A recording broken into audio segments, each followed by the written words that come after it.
if I could just have you introduce yourself. Okay, Blake Oshiro. I'm a representative for the 33rd District, which is mostly Aiea and Halafa. Okay, and you were responsible for writing Bill 444, is that correct? Yeah, I was the primary author and the primary sponsor of the bill, along with 31 other representatives that co-sponsored it with me. And what was the intention of the bill?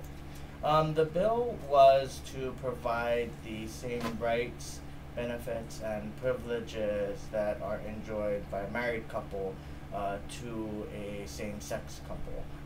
But it's not called marriage, and it's a separate institution called civil unions. They would not have the option to follow their own religion because the laws would step in and force them to accept this bill and have to perform gay marriages whether or not their beliefs coincided with it.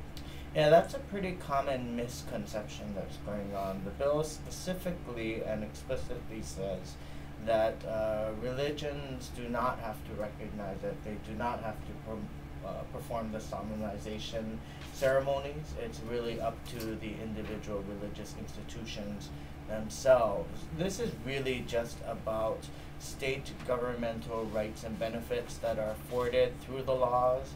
There's about 1,800 places throughout the Hawaii Revised Statutes where you find rights and benefits afforded through marriage, and so that's what we're talking about. It's really not anything to do with religion, and there's nothing and an explicit exception that says that they don't have to do anything if they don't want to.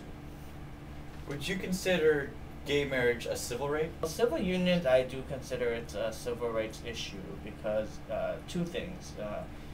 Our Hawaii Supreme Court back in the Bear versus Lewin case held that this was gender discrimination, and so I believe that it's a civil right based on that interpretation. There's also a lot of case law and my personal belief that sexual orientation is also a suspect class that is subjected to discrimination, and so therefore, under our laws, equal protection means that the state is supposed to be providing the same rights and benefits to everybody unless they have a compelling state interest. And here, I think it's been demonstrated that the state doesn't have any compelling state interest in making a discriminatory class based on gender or on sexual orientation.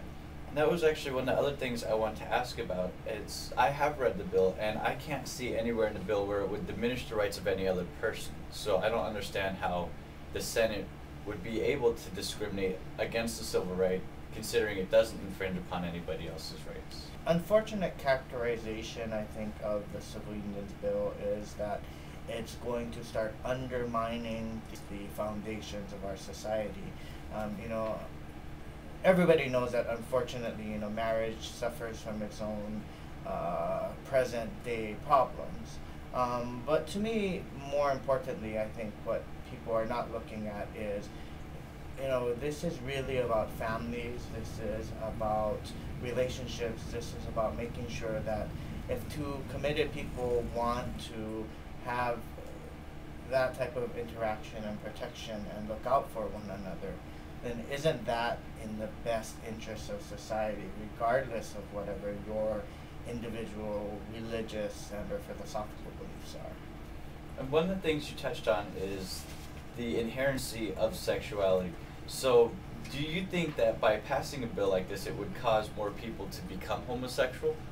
Definitely not. I mean, I think the science is pretty clear that sexual orientation is something that is predetermined at birth. It's not necessarily genetic per se. I think that there's a lot of question still in the science as to whether there's a gene or anything like that.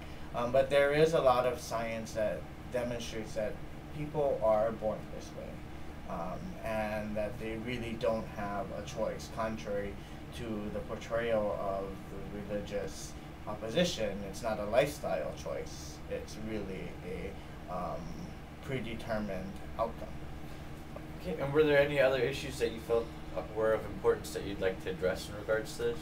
No, I mean, I think to me, the only thing I would want to say is, in these times when we're likely going to be faced with a lot of economic hardship, people have been asking me, why now? Why do we need to do it now? I think there's two reasons. One is, you know, there's always the saying by Martin Luther King that justice delayed is justice denied. And so, there's always going to be the right time to do the right thing, and that's today.